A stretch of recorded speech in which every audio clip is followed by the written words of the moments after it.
Hey, what's going on, everybody? We're back with another question. This one, it's a stop smoking question. This is cool. So, just saw a client, and during the induction, she kept opening her eyes saying, "I'm not under hypnosis yet. I'm not in hypnosis. I'm not under yet." There was a lot of environmental noise that was clearly annoying and distracting her. So, I went into a PMR. That's progressive muscle relaxation. For those of you that, or just if you're not familiar with that acronym, a lot of deepeners. Thought I nailed it.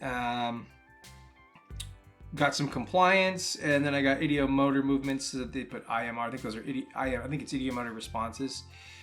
Just spoke to her today, and she said that she was not under, and she had resisted but tried really hard. In the end, she wound up smoking the next day. I'm not sure what I can do to give her a hypnotic experience and help her quit smoking. What would you suggest I do here? Okay, so this is actually a really cool question. Unfortunately, I can't really give you specific advice on how to create hypnotic phenomena from a traditional angle. I just don't work that way. I don't teach that.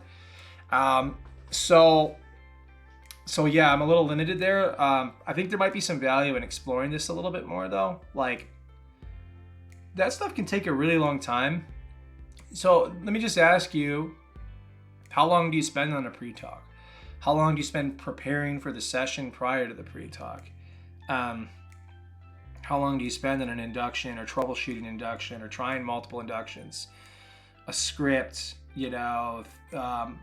prior to your little prep before your session, how much time do you spend thinking about what you're going to do in that session, right? So there's just giving you a moment to really become aware of where you might be utilizing a lot of time. And then so how I operate is quite different. I don't do any of that. I actually just show up, and I don't care about the presenting problem, and I'm just waiting for the unconscious mind to communicate during a session. I just become aware of it, notice it, draw their attention to it, utilize it, and then we're off to the races, right? So we're more like catching trance versus trying to create any type of hypnotic phenomena. We get tons of that. I get tons of that in sessions, but it's coming from the client. And what's really peculiar and interesting about it is there's no mimicry involved. Like, I haven't told them to do anything. I haven't demonstrated anything. Yet their unconscious mind, like, for some people, just knows it needs to close its eyes, right? Just, we got to close our eyes. Sometimes they hallucinate, they regress. Fascinating phenomena occurs, right? But what I like most about it is I'm not suggesting any of it. I'm just allowing it to happen, and we're just utilizing that. And because I'm not doing all those things I mentioned before, where you're spending time, my sessions are really quick, right? And so I'm a little bit limited in what I can do to help you. I think some of the traditional advice that I received when I was working that way had to do with, well, I think probably you want to take the pressure off yourself. I don't know how new you are to this stuff, but it can take a while to learn. And that in no way should make you feel bad about yourself, right? You're on the same path everybody's on that you look up to.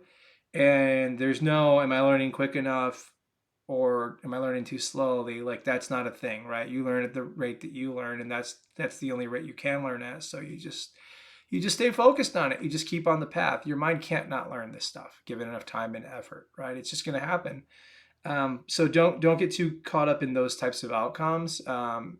If you catch yourself beating yourself up, realize that's just because you want to be great at this. You really want to help people, right? That's completely fine and understandable.